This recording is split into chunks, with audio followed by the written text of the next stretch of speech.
In this town, a butterfly fart makes the Hope Standard's local news column.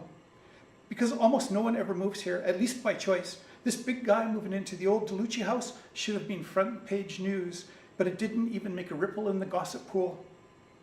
He was parked at the end of the lunch counter on the stool closest to the jukebox.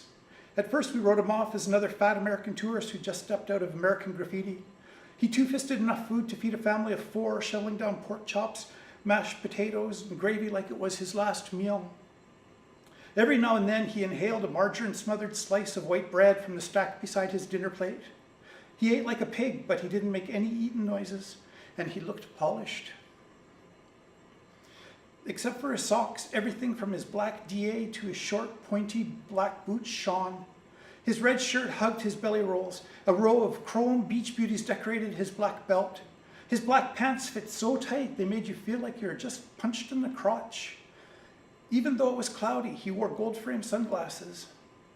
But they weren't the kind of glasses cool guys wore. He looked like Elvis would in 20 years if Elvis ate the same way as this guy. In my mind, he was now and forever Fat Elvis. "If you don't mind my saying so, ma'am, those are the best pork chops I've ever had the pleasure of eating," he said.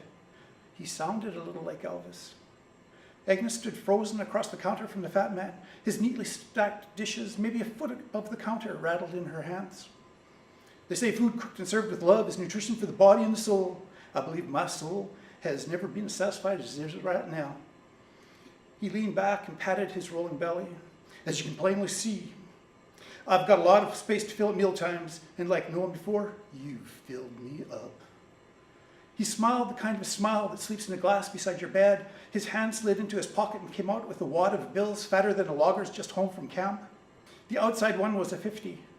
Then there was some 20s, but most of his wad looked like it was 1s and 2s. He slid out 3 2s and a 1 and put them on the counter, even though his bill couldn't have been more than $2.95. I guess he felt me staring at him because he turned and looked at me straight in the eyes. He smiled and winked. "Well, you boys are indigents, aren't you?" he said, looking from me to Skinny to Jim Jim and then back to me again.